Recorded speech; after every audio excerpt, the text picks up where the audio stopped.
Hi, I'm Rita Noner. Hi, I'm Megan Grossman. And Megan and I are the co-chairs of the Sister Parish Committee here at St. Joan of Arc. And we would like to introduce you today to the Executive Director of Sister Parish, Carrie Stengel. She is the one who keeps things running smoothly on the ground. Yes, Carrie is our Executive Director at Sister Parish Inc. She organizes and connects faith communities in the United States with those in El Salvador and Guatemala. She lives with her family in Guatemala City, and she keeps us connected with our sister parish, Tierra Nueva Dos in Guatemala. Thank you, Carrie, for being with us. Thanks for having me.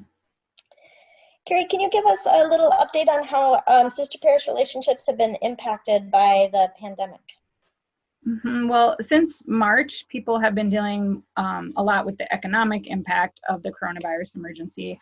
And with the measures to slow down the spread of COVID, it's been very hard for people. That means that businesses are closed. Many people have lost their jobs. Public transportation here has been closed down. And some weekends we've been on complete lockdown here. And it's particularly hard in countries where, like in Guatemala, for instance, over half the population lived in poverty before the coronavirus emergency. And many people here rely on a daily wage to be able to buy their food for that day. So you have a lot of families that are dealing with very limited or no income, and you have a lot of families that are facing hunger on a regular basis. And now we also see that the virus is spreading extremely fast. Many people are sick, and it's not well documented. We don't know how fast it's spreading because testing is so limited. And people, even if they have access to the test, are scared sometimes to get tested because they don't want to lose their job. There's a stigma that's attached to this sometimes. And so you have a lot of people that are dying of the flu and pneumonia in their home. And the hospitals here are also completely overwhelmed and under-resourced at this point. It's so hard to hear. It's so difficult. I know that the challenges are great, but we also know from our strong communication between our sister parish, between St. Joan of Arc and our sister parish, that the community has been stepping up and responding in amazing ways. Can you share a little bit about that, Carrie? Absolutely. We're seeing that all the communities that we work with in Guatemala and El Salvador are really stepping up to try and take care of the most vulnerable in their community.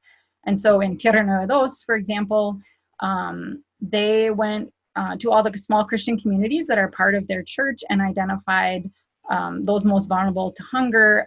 That means elders living alone, single mothers, people that had lost their job or had been in quarantine, and they organized to get them food baskets and basic supplies. They also organized to get some no-touch thermometers for the clinic so that nurses could take temperatures more safely and more quickly. And they also fixed the electricity in the clinic and worked with the mayor's office to get a roof fixed as well so that the clinic could be open during this time of great need. Yeah, we have really been so impressed with how quickly and efficiently the Sister Parish Committee in Tierra Nueva responded to this crisis as the different challenges arose. They just jumped right in there and took care of things. And we also know that Sister Parish Inc. has played an important role in helping to support not only Tierra Nueva, but all of the other communities that you work with.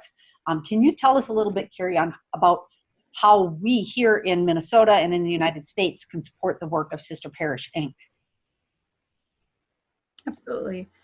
A couple things. One thing is that we have a fundraiser open right now as Sister Parish Inc.